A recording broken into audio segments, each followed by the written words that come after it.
Arts و science کے عزیز طلباء و طالبات، اضافی مطالعے کے تحت خاکہ نگاری کا مطالعہ ہم کر رہے تھے، جس حصے میں 4 خاکے ہیں۔ ایک خاکہ منٹو میرا دوست میرا دشمن، جس کی مصنفہ عصمت چغتائی تھی، اس کا ہم نے مطالعہ کیا۔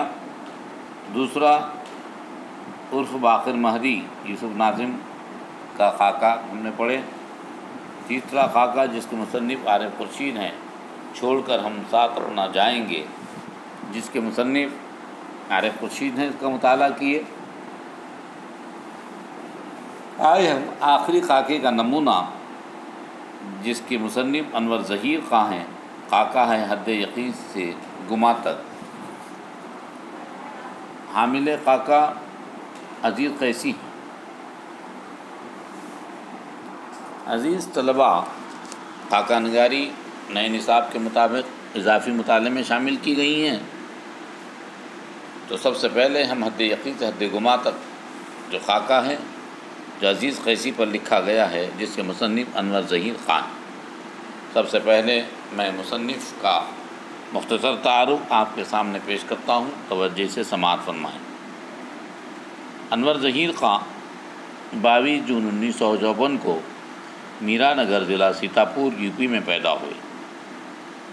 ابتدائی تعلیم انہوں نے آبائی وطن میں حاصل کی، بعد میں اپنے بڑے بھائی خان نصیب کے پاس ممبئی آ گئے اور ان کی سرپرستی میں اعلیٰ تعلیم حاصل کی۔ 1986 عیسوی میں مہاراشٹر کالج کے شعبہ اردو میں بحیثیت لیکچرر ان کا تقرر ہوا۔ وہ ایک قابل رشک خاکہ نگار تھے۔ ابتدا میں انہوں نے کچھ تنقیدی مضامین بھی لکھے۔ مہاراشٹر کالج ممبئی کے سابق صدر شعبہ اردو ڈاکٹر محی رضا پر پہلا خاکہ لکھا۔ پھر اردو ادب کے مشہور شعراء، ادباء اور علمی شخصیتوں پر خاکے لکھے، جو ادبی حلقوں میں بہت مقبول ہوئے۔ اپنی کتاب مت سہل ہمیں جانوں کے لیے انہوں نے صرف 7 خاکوں کو منتخب کیا۔ یہ کتاب ان کی پہلی اور آخری کتاب ثابت ہوئی۔ کالج میں ہونے والے مشاعروں کی نظامت کی وجہ سے وہ جن اردو کے بڑے شعراء و ادباء سے قریب ہوئے، ان میں عزیز قیسی بھی تھے۔ جواں سال خاکہ نگار و ادیب نے 3 اکتوبر 1999 کو ممبئی میں اس دار فانی کو الوداع کہا۔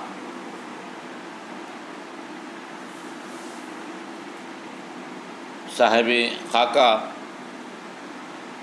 کا مختصر تعارف۔ عزیز قیسی۔ عزیز طلباء، عزیز قیسی عزیز محمد خان عرف عزیز قیسی 1931 میں حیدرآباد تلنگانہ میں پیدا ہوئے اور وہیں تعلیم پائی۔ انہوں نے خود کو ایک شاعر اور کہانی نویس کے طور پر منوایا۔ وہ اردو کے شاعر، مصنف اور فلمی کہانی نویس تھے۔ 1950 کی دہائی کے آخر میں ممبئی چلے آئے اور ممبئی کے ادبی اور فلمی منظرنامے کا ایک سرگرم حصہ بن گئے۔ اپنی زندگی کے اوائل میں وہ ترقی پسند مصنفین کی تحریک سے وابستہ رہے۔ عزیز قیسی 1950 کے وسط تک شاعری اور مختصر کہانیاں لکھ چکے تھے۔ اگرچہ وہ بنیادی طور پر ایک شاعر کے طور پر جانے جاتے ہیں، لیکن انہوں نے نثر بھی لکھی۔ ان کی شاعری غزلوں کے ساتھ ساتھ نظموں پر مشتمل ہیں۔ ان کے 3 شعر مجموعے شائع ہوئے چکے ہیں۔ ان کی تخلیقات کا انگریزی کے ساتھ ساتھ دیگر ہندوستانی زبانوں میں بھی ترجمہ کیا گیا۔ ان کا شمار ان اہم شاعروں میں ہوتا ہے جنہوں نے 1947 کے بعد اردو شاعری میں نمایاں کردار ادا کیا۔ وہ نئے رجحانات متعارف کروائے۔ 1992 میں ممبئی میں ان کا انتقال ہوا۔ عزیز طلباء، عزیز قیسی مرحوم نے نوابوں کے شہر حیدرآباد اور تجارتی شہر ممبئی میں اپنی ساری عمر بسر کر دی۔ حیدرآباد کی دھرتی سے، وہاں کے کلچر سے انہیں لگاؤ تھا۔ ان کی زبان وہاں کی کھٹی دال، آم اور لیموں کے چار، بریانی، کبابوں اور طرح طرح کے خوابوں کا مزہ تلاش کرتی تھی۔ اس لیے جب کبھی انہیں ذرا فراغت کے چند دن میسر آ جاتے، ہاتھ پیسوں کی گرمی محسوس کرتے، تو نینی تال یا کوڈی کنال کا نہیں، موسیٰ ندی، مکہ مسجد، چار مینار اور سالار جنگ میوزیم والے حیدرآباد کا پھیرا کرتے۔ عزیزوں سے ملتے، یار دوستوں کے ساتھ شامیں سجاتے، اور جیب ہلکی ہو جاتی تو گزرتے سمے کے چہرے پر اپنی بحثوں اور اپنے قہقہوں کے نشان چھوڑ کر چلے آتے۔ پھر وہی ممبئی کے شب و روز ہوتے، ملاقاتیں، باتیں اور گھاتیں ہوتی۔ ممبئی میں میدی کی کلبلاہٹ، ظاہری تڑک پھڑک کی پاسداری فرد کو بستر سے پیٹ لگانے کی مہلت ذرا کم ہی دیتی تھی۔ یہاں ٹسل اور ٹکراؤ ہے، آپا دھاپی ہے، جو گر گیا تو اس کا عمر بھر سنبھلنا محال۔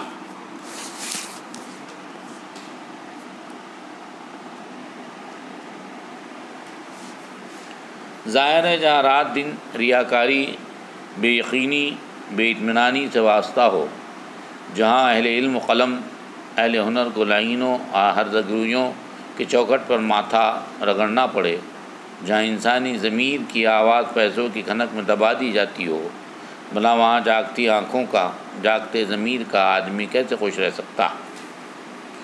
یاد نہیں پڑتا عزیز قیسی مرحوم کو کب دیکھا تھا، کہاں دیکھا تھا، کسے دوش دوں، اپنی نظر کے زاویے کو، حافظے کو، یا مرحوم کے نقش اول کو، جو گہرا اور دیر پا ثابت نہیں ہوا۔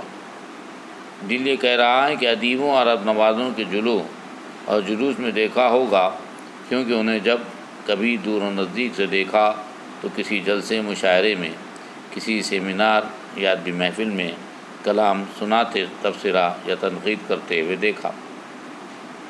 عزیز قیسی نہ گلے باز تھے نہ مشاعرہ باز، وہ مخصوص نشستوں کے، ادیبوں و شاعروں کے جمگھٹے کے آدمی تھے، عوامی اسٹیج کے نہیں۔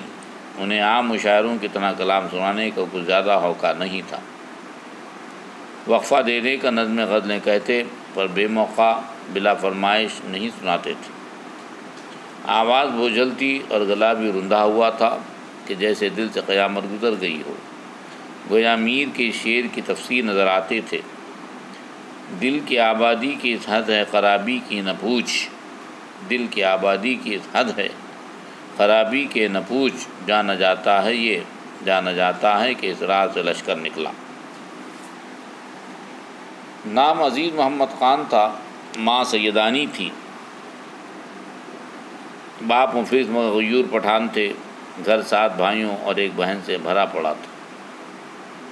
لڑکپن غریبی میں بسر ہوا، ذہانت مادری اور پدری تھی، رگوں میں پٹھانی خون ٹھاٹے مارتا تھا، ہڈیاں افغانوں کی طرح چوڑی چکلی، گوشت کی چٹانیں چھوٹی سی ایڑی تک ہاڑ پر دھری ہوئی تھی، قد ایوریسٹ سے کم نہ تھا، رنگ میلے سونے کی طرح، چہرہ گول اور بڑا، گال متناسب جن میں ہنستے وقت گڑھے پڑ جاتے تھے، سر کا پیالہ بالوں سے ڈھکا ہوا، گردن پہلوانی تھی، ماتھا چوڑا اور سلوٹوں سے پر، بال دست بردار زمانہ سے محفوظ گھنگریالے اور تل چاولے تھے، ناک اونچی اور نتنے پھولے ہوئے، ناک پر کالے فریم کی موٹے موٹے شیشوں کی اینک دھری ہوئی، آنکھیں شیشوں کے پیچھے سے ذہانت کا اعلان کرتی ہوئی، موٹے موٹے ہونٹ، داڑھی مونچھ کا نام و نشان نہیں، لہجے میں ٹھہراؤ، بھرے بھرے کندھے، اکثر پینٹ اور کبھی کبھی پاجامہ پہنتے،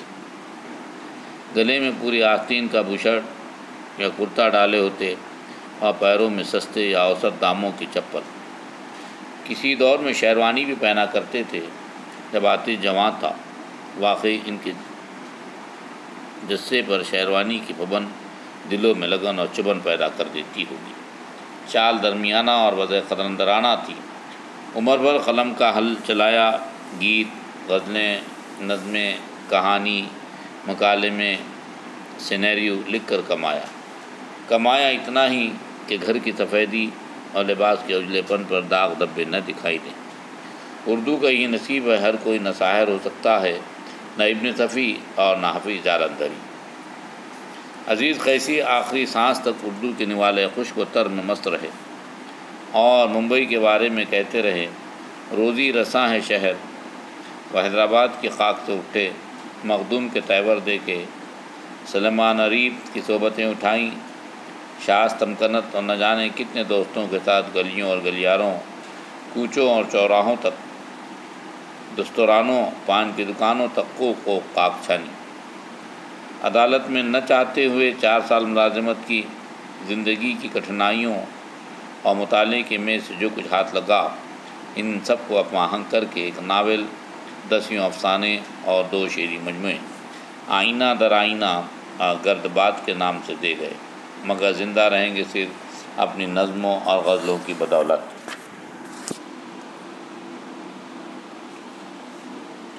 انہیں تکلف، تصنع اور ڈرامہ بازی سے چڑ تھی۔ اپنے سے بڑوں کو بھی روکنے ٹوکنے سے باز نہیں آتے تھے۔ اس تعلق سے ایک واقعہ یاد آیا کہ مہاراشٹر اردو اکیڈمی نے ایک ادبی محفل کا انعقاد کیا تھا۔ غالباً اس کے کنوینر ڈاکٹر زوئی انصاری تھے۔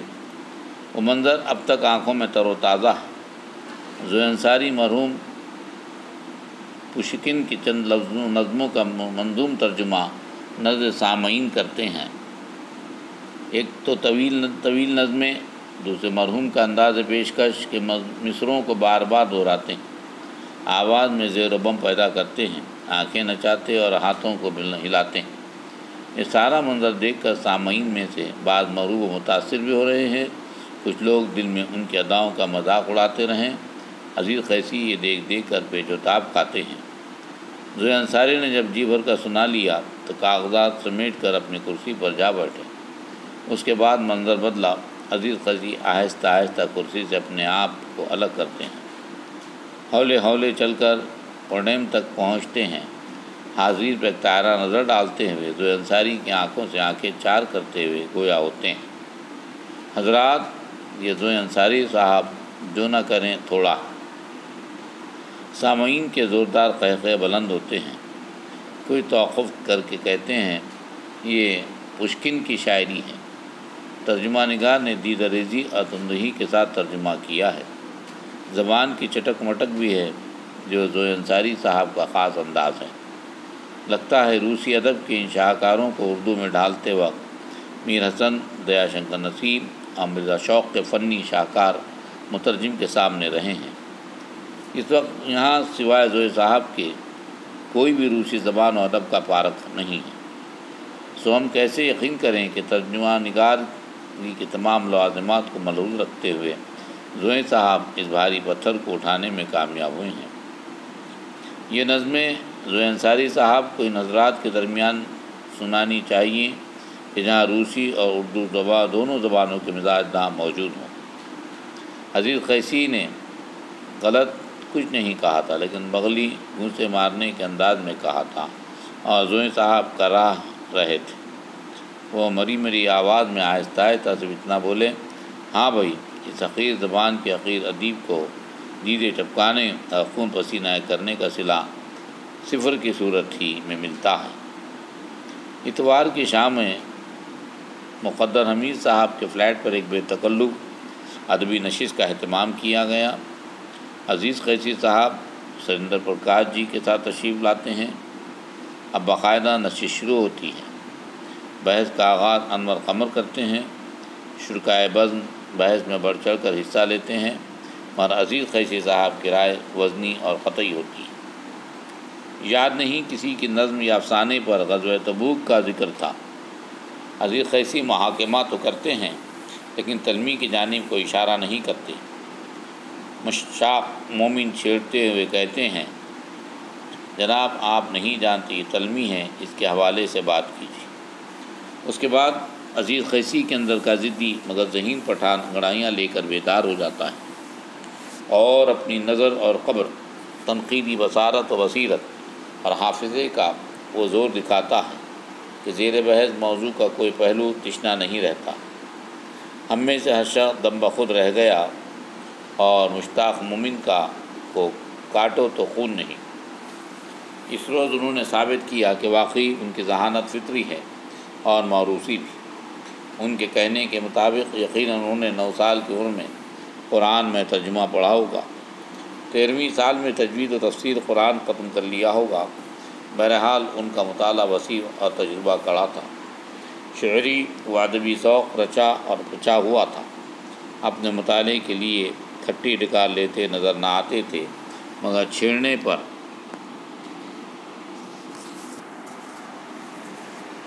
ان کے ہاں جوار بھاٹا آ جاتا تھا۔